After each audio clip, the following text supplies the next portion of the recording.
There's this constant, almost invisible battle being fought over the American economy. It's this incredible tug of war between the free market and the hand of government. And its story? Well, it's written in moments of crisis, revolution, and some pretty unthinkable acts. So let's dive in and explore how these moments have shaped the very fabric of the economy we live in today. Now, that sounds like an impossible question, doesn't it? I mean, what on earth could connect the economics of human bondage to the dollar in your pocket? But believe it or not, they are connected. There's this single, powerful thread running through American history, the constantly changing, always argued about role of the U.S. government in the economy. And today, we're going to follow that thread. So, where do we start? We're going to begin with probably the most extreme example of government intervention you can possibly imagine. A time when the state didn't just regulate capital, it legally defined human beings as capital. And let's be clear, this wasn't some flaw in the system. For a long time, this was the system, all protected by law.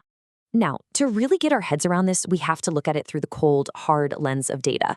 We're going to use a method called cliometrics. It basically lets us strip away the emotion for just a second, not to excuse the horror, absolutely not, but to see slavery for what it was in purely economic terms, a government-sanctioned institution with balance sheets, rates of return, and a really brutal, calculated logic. The scale of this is it's staggering. Take this number, 10%.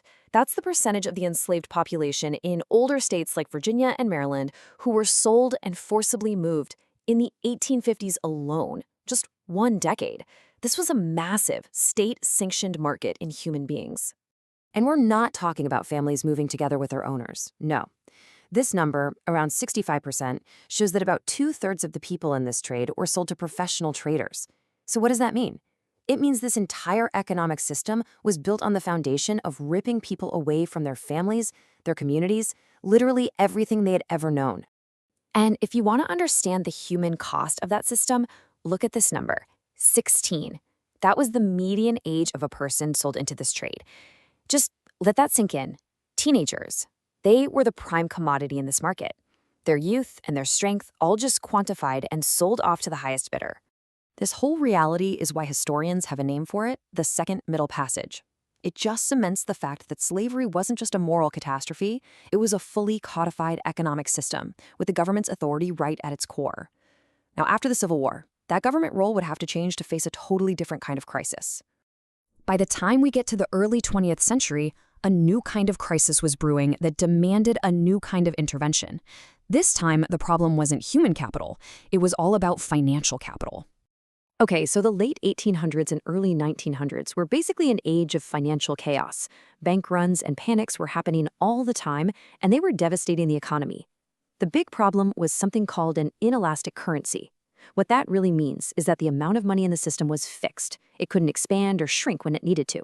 That made the whole system super fragile, and the panic of 1907, well, that was the last straw.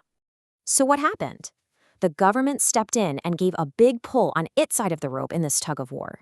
Congress created the Federal Reserve to act as a lender of last resort, an institution designed to make the currency elastic and stop the banking system from just collapsing. This was a massive expansion of the government's role in the economy. And believe me, that role was about to get even bigger. After 2 world wars absolutely shattered the global economy, the U.S. government didn't just step up as a referee at home. It became the main architect of a whole new international order. Back in 1944, at a resort in Bretton Woods, New Hampshire, 2 very different visions for the future collided. On one side, you had the UK, represented by the legendary economist John Maynard Keynes. He wanted a powerful global central bank and a brand new world currency.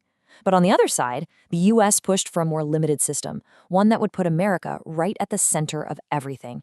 And you know what? The American vision pretty much won out. And this is what that winning system looked like. Step 1, the U.S. dollar was pegged to gold. Step 2, every other major currency was then pegged to the U.S. dollar. And step 3, the new IMF would act as a referee to keep it all from falling apart. The key thing to get here is that the U.S. government didn't just stabilize its own economy, it literally anchored the entire global economy to the U.S. dollar. Now, for a few decades, this system actually worked pretty well. But by the 1970s, the government's economic playbook just wasn't working anymore. A new, totally baffling crisis popped up that the experts had no idea how to solve. And that created an opening for a radical new ideology. This new crisis was called stagflation. And it was a total nightmare. The economy wasn't growing, but prices were just soaring. People were losing their jobs left and right, and the cost of everything was exploding.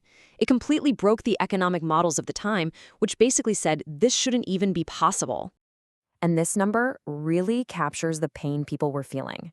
By 1980, something called the misery index, which is just the inflation rate plus the unemployment rate, hit an agonizing 21%. The public was absolutely desperate for an answer, and the stage was set for a dramatic, powerful pull in our economic tug-of-war.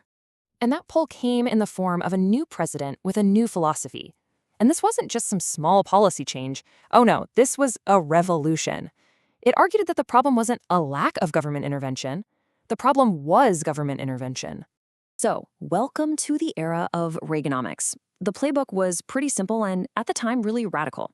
Cut taxes, especially for corporations and the wealthiest people, to get them to invest more.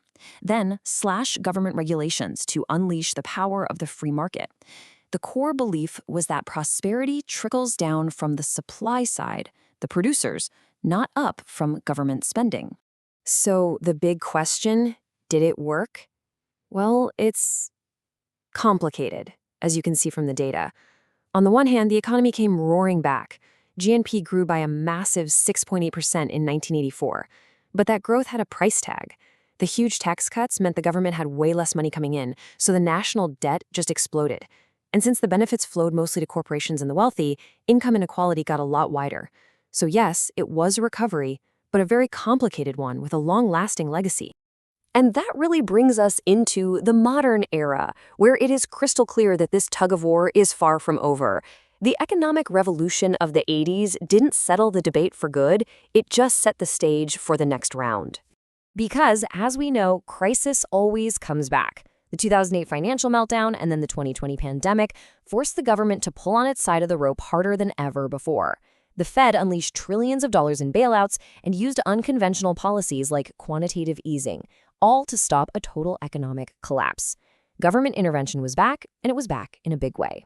And this really captures our whole story perfectly, doesn't it? From defining human beings as property, to managing bank panics, building a global financial order, fighting stagflation, and bailing out the modern economy. The story of the American economy really is the story of this unending debate. It's a tug of war, and where we stand in it always seems to depend on the crisis of the day. Which, of course, leaves us with the question we are all grappling with right now. As we face brand new challenges, from climate change to artificial intelligence, where should that line be drawn? How much should the government pull? The tug of war continues. And you know what? Its outcome is going to define our future.